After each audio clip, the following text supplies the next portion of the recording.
அனைத்து உரிமை குரல் நண்பர்களுக்கும் வணக்கம். திமுகவுடைய முக்கியமான அமைச்சரான ஒருவர் பார்த்தீங்கன்னா தற்போது சீமானுக்கு நேரடியாக ஒரு ஆஃபர் கொடுத்திருக்காரு. இந்த ஒரு விஷயத்தை இந்த வீடியோல பார்க்க போறோம், வாங்க பார்க்கலாம். தற்போது நாம் தமிழர் கட்சியுடைய அலுவலகத்துக்கு பார்த்தீங்கன்னா திமுக இருந்து ஒரு சில கால்கள் வந்திருக்கு. இந்த கால் தொடர்ச்சியாக வந்ததை அடுத்து நிர்வாகிகள் என்ன பண்ணிருக்காங்க அப்படின்னா, நீங்க எதா இருந்தாலும் சீமான இடத்துல நேரடியாக பேசிக்கங்க அப்படின்னு அண்ணன் சீமானவர்களை கனெக்ட் பண்ணும்போது தான் அண்ணன் சீமானவர்களுக்கு தெரிய வந்த ஒரு விஷயமே என்ன அப்படின்னா, நாம் தமிழர் கட்சியை திமுக ஒரு பெரிய தொகைக்கு பார்த்தீங்கன்னா பேரம் பேசியிருக்காங்க. முக்கியமாக திமுக இருக்கக்கூடிய எல்லா நிர்வாகிகளையுமே சேர்த்து சீமான் திமுக இணைஞ்சிட்டாரு அப்படின்னா ஒரு பெரிய தொகையை சீமானுக்கும் அதற்கு பிறகு ஏகப்பட்ட போஸ்டிங்ஸ் பார்த்தீங்கன்னா நாம் தமிழர் கட்சியுடைய நிர்வாகிகளுக்கு தருவதற்கு தயாராக திமுக கட்சி இருக்காங்க அப்படின்ற ஒரு ஆஃபரை நேரடியாகவே திமுகவுடைய ஒரு முக்கியமான அமைச்சர் சீமான இடத்துல சொல்லியிருக்காரு.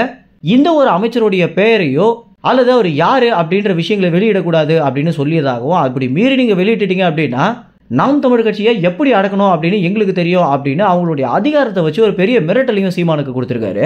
எது எப்படியாக இருந்தாலும் அந்த அமைச்சர் யாரு அப்படின்ற விஷயத்தை சீமான் வெளியிடக்கூடாது அப்படின்னு நிர்வாகிகள் இடத்துல நேரடியாகவே சொல்லியிருக்காரு அப்படின்றதா தெரிய வந்திருக்கு. அது மட்டும் இல்லாம நாம் தமிழர் கட்சியை குறி வச்சு தற்போது அழைக்கிறதுக்கு முதல் முக்கிய காரணமே என்ன அப்படின்னா, திருமாவை கட்சியில சேர்த்து ரொம்ப நாள் ஆகியுமே திருமாவளவனவர்களுக்கு ஒரு பெரிய ஆதரவு இல்லாத காரணத்தினாலையும் விசிக கட்சியில் இருக்கக்கூடிய பல நிர்வாகிகள் நேரடியாகவே சீமானுக்கு தங்களுடைய ஆதரவு கொடுக்குறாங்க அப்படின்றது தெரிஞ்சுக்கிட்ட திமுகவுடைய முக்கியமான அமைச்சர்கள் பார்த்தீங்கன்னா இப்படி ஒரு விஷயத்த பண்ணியிருக்காங்க. அந்த அமைச்சர் யாருன்னு தான் சொல்ல மாட்டேனே தவிர அந்த ஒரு அழைப்புடைய ரெக்கார்டை நான் வெளியிட மாட்டேன் அப்படின்னு நான் சொல்லவே இல்லை அப்படின்னும், நிச்சயமாக அந்த அழைப்புடைய ரெக்கார்டை நான் வெளியிடுவேன் அப்படின்னு சீமானவர்கள் பார்த்தீங்கன்னா அவங்களுடைய நிர்வாகிகள் மத்தியில் பேசும்போதும் சொல்லியிருக்காரு. அடுத்தடுத்த செய்தியாளர்கள் சந்திப்பில் சொல்லுவார் அப்படின்னு எதிர்பார்க்கப்படுது. விஜய் எதிர்ப்பதற்காக திமுக கட்சி சீமான தன்னுடன் சேர்த்துக்க நினைக்கிறாங்க அப்படின்றது இதுல இருந்து ரொம்ப தெளிவாக தெரிய வருது அப்படின்னு தான் சொல்லணும். ஏன்னா ஒரு கட்டத்துக்கு மேல விஜயும் சீமானும் அடிச்சுக்கிறதுக்கு வாய்ப்பே இல்லை அப்படின்ற காரணத்தினால்தான் சீமான நம்மோட அழைச்சிக்கலாம் அப்படின்னு திமுக இந்த ஒரு முடிவு எடுத்திருக்காங்க. அது மட்டும் இல்லாம ரஜினி திடீரென சீமான நேர்ல அழைச்சு பேசியதற்கு இதுவா கூட ஒரு காரணமாக இருக்கலாம் அப்படின்னு தான் சொல்லப்படுது.